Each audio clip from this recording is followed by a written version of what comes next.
وعلى آل إبراهيم إنك حميد مجيد. İbrahim Halilullah, Allah'ın dostu, ala nebiyina ve aleyhissalatu vesselam. İshak peygamberin dedesi, Yakup peygamberin kakası, Yusuf peygamberin atası. El-Kerim İbnül Kerim, İbnül Kerim, İbnül Kerim, Yusuf ibn Yakub ibn İshak ibn İbrahim. Yusuf peygamber, dedesi Yakup peygamber, kakası İshak peygamber ve atası İbrahim Halilullah peygamber. Ala nebiyina ve aleyhimussalatu vesselam.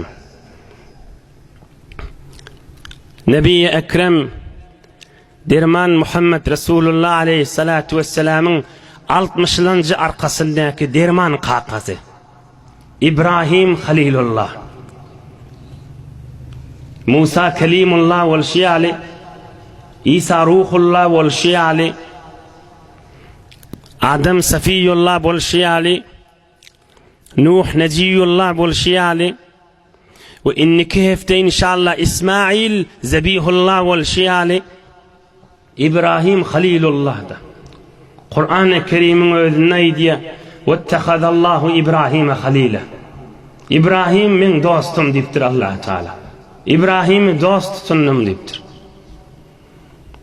Lut peygamberin doğruca emusi, ağası. Lut peygamberin dedesi bilen İbrahim Halilullah doğandır. Lut peygamberin emusi.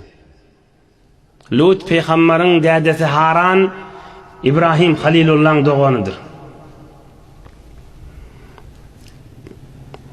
10-11 arka bilen Nuh peygamberin neslinden İbrahim Halilullah. 11 arka bilen Nuh peygambere var ya. Yani 11 arka etekte oğul aktık, çavuluk, yuğuluk deyip kaysan 11'lenci de İbrahim Halilullah var ya.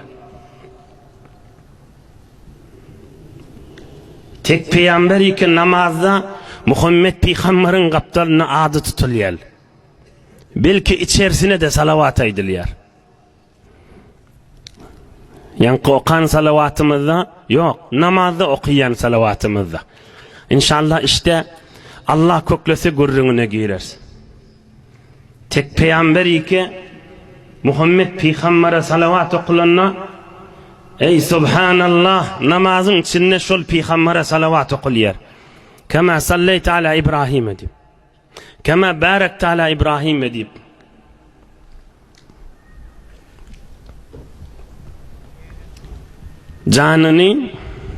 Canını 16 yaşında Allah yolunu feda ediyor. Allah Zülcelal kudretüyle onu nicat veriyor. Malını Allah yolunu tamam feda ediyor. Bir ikisi inşallah kıska formasını bir gecede görürün olacak. Ve inniki hefte ferzendini özünün veledi İsmail canına Allah için feda eden büyük insanla. Canını 16 yaşındaki malını ve evladını ve İbrahim Halilullah olan büyük insanla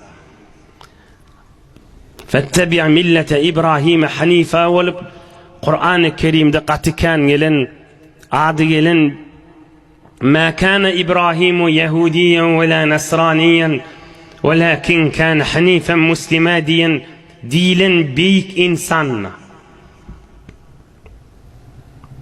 Saffat surasında yaradan eyemiz büyük Allah-u Zülcelal kudret kelamında bir nice ayada canını feda etişini ve inniki hefte okulacak mübarek kudret ayetlarda ferzendi evladi İsmail canı feda etişini hizmetine de yetirler.